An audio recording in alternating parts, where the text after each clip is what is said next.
The inverse function for an exponential function is what we call the logarithmic function. So the idea is that an exponential function and a logarithmic function are going to undo each other. So they do opposite things.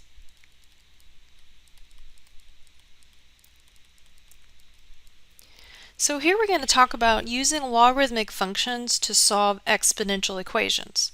So remember that an exponential equation or an exponential function is when we have the variable in the exponent.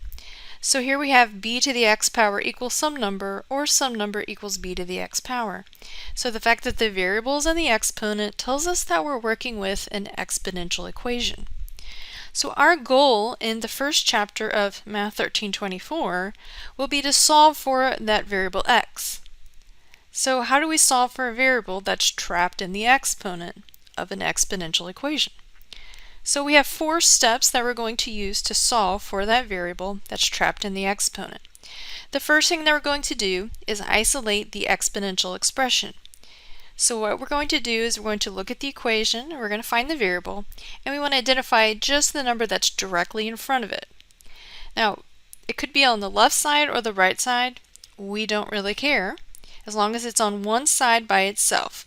So anything that's connected by multiplication in front of that base, we want to move it. We want to divide by it or add or subtract. So for example, we have 4,000 equals 2,000 times e, and that e is raised to the power of 0.021 times x. So what is the variable here? Well, the variable is actually all of these little tiny things. So the 0.021 times x, all of that is the exponent, and that's where the variable is located. So all of that's the exponent. What is the base? So the easiest thing I always do is identify the variable exponent first, and then we identify the base. The base is what's directly in front of it.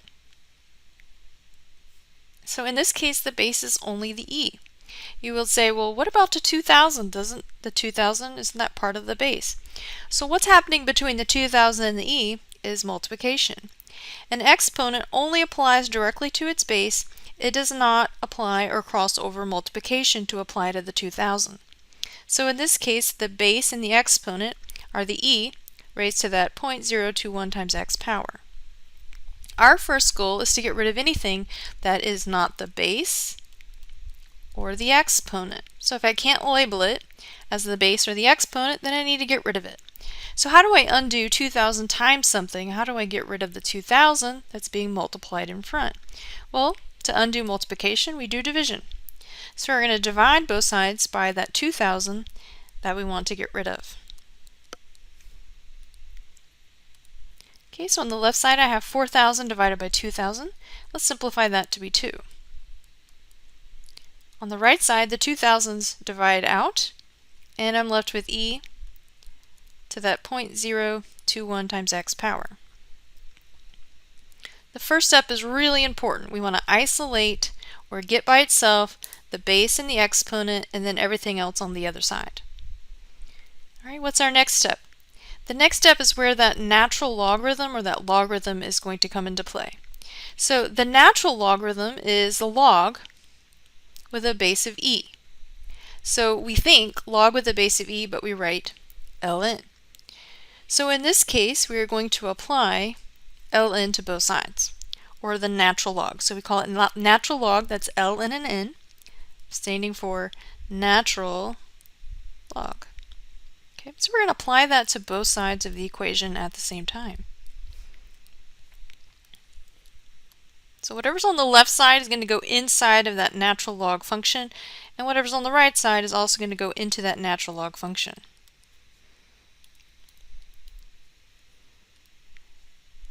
Now, there's a very nice and really powerful tool that we're going to use here. We are going to simplify using one of these properties. The first one is called the power rule. So if your base is something that's not e, what we're going to do is we're going to take that exponent and we're going to multiply it out front of the log. This is called the power rule for logs. Okay, that's something that you would have seen in college algebra or 1314 here. Okay.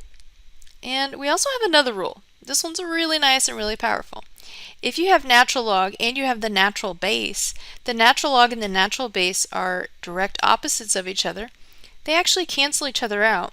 And whatever exponent is there, everything else cancels out and you're left with just that exponent that's there. So in this case, the natural log and e cancel out, and that exponent actually just becomes a big regular part of the equation. So really nice feature. Remember, my goal here is to solve for x. We want to get x by itself. It was trapped in the exponent and we couldn't get to get it by itself on one side. But now that we've applied the natural log and we've used that natural log property, now the x is a big regular part of the equation and now we can solve for it very easily. So our last step is to solve for x. So I want to get x by itself. Right now it's being multiplied times the 0.021. Once again, how do we undo multiplication? Well, we divide. So I'm going to divide by exactly what's in front of x.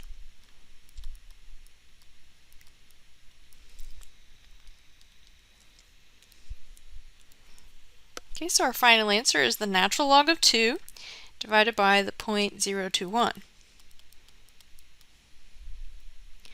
Okay, so this is what we would call an exact value, but we might also want to work with what we call an approximation. So what is that number approximately? So right now, off the top of my head, I could not tell you about what that number really was. But we're going to go to Desmos. Desmos is a free online graphing calculator. So I'm going to go to the internet, go to my browser, I'm going to type in Desmos, desmos.com. So we're going to click on graphing calculator. Okay, so it looks like this. And so to access a lot of information, I'm going to go to the keypad. So I'm going to click on Show Keypad in the bottom left, and I'm going to go to Functions. And you have a lot of different options there. Those are from trigonometry. So I'm just going to click through my options here. And when I get to Miscellaneous, I see on the bottom left I have this natural log function, so ln. So I'm going to click on that. And then I am going to put a 2 inside. Now, one thing I want to be careful about is that the answer that we have in our notes is the natural log of 2 in the parentheses by itself, and then outside of that divided by that 0.021. So I'm going to highlight the natural log of 2 and I'm going to hit my division symbol, and notice that it puts all of that by itself at the top of that fraction. And now I'm going to type in the 0.021. So that gives me approximately, let's say, 33.01 if I round to the nearest 2 decimal places.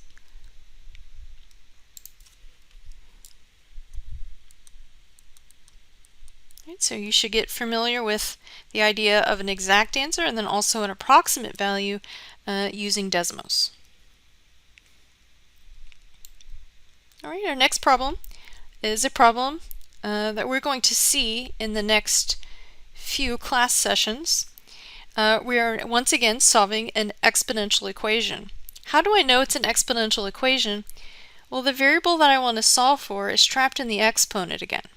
I want to solve for x, and when I'm looking for x, I notice it's a small tiny x trapped in the exponent of this equation. So if I'm solving an exponential equation, I need to find the exponent, then I need to identify what is the base for that exponent. So you'll notice this time what's directly in front of that exponent is actually parentheses.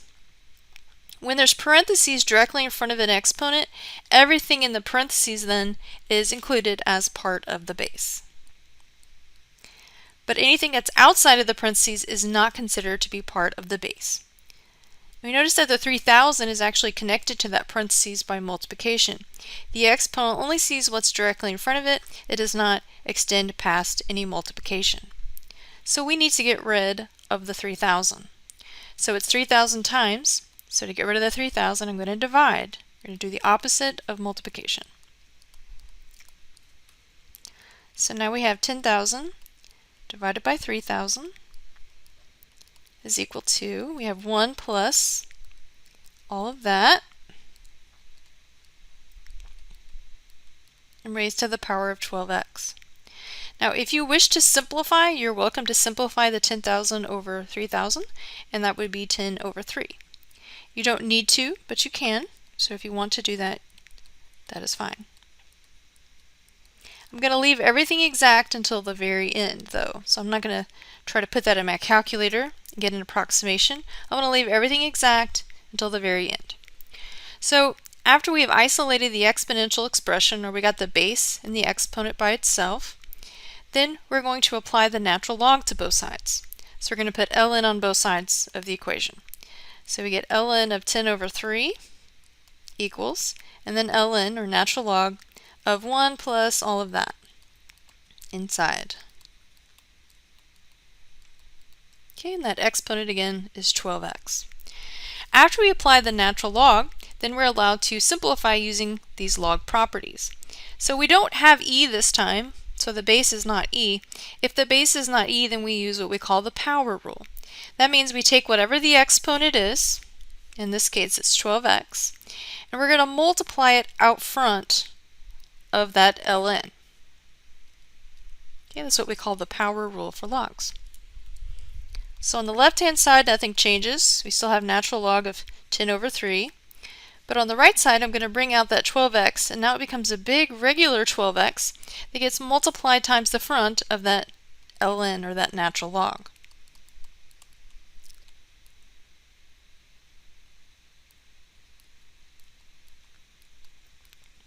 The base is just going to stay exactly as it is. The exponent is the only thing that moves to the front. And it becomes a big regular x, 12x, part of the equation.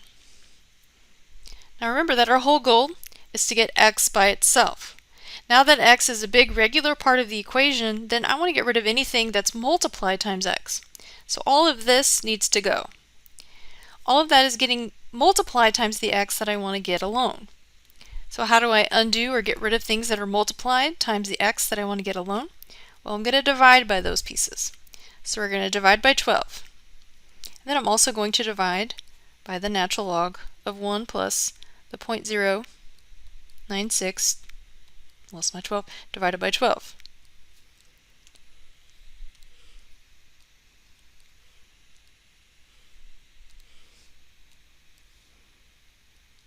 And we have to do that, of course, to both sides. If I do it on the left side, then I have to also do it on the right side. So I'm dividing both sides by 12, and technically they're being multiplied together. 12 times the natural log of 1 plus the 0.096, all of that divided by 12, and that's all in the parentheses still. So the 12s cancel and the natural logs cancel, and I'm left with just x by itself. Okay, so our overall solution, natural log of 10 divided by 3, all over 12 times the natural log of 1 plus 0.096 divided by 12, all of that in the parentheses. So that would be our final exact answer. What would be an approximate value for this? All right, once again, to find that approximation, we're going to open up Desmos, that online graphing calculator. And I'm going to type in my answer exactly as I see it here. So I'm going to type in my natural log, so the ln, and when I put that fraction 10 divided by 3 inside. Now I want to make sure that nothing else gets inside, because all of this is underneath that fraction bar. So I'm going to highlight everything that I have right now, then I'm going to hit the division symbol. And that puts everything above the bar.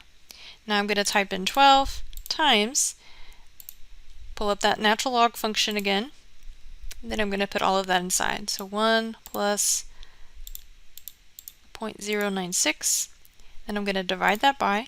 Now make sure that only that part there gets divided by 12 when you type that into Desmos. Okay, and so there is our approximation. So if I round to the nearest 2 decimal places, I get about 12.59.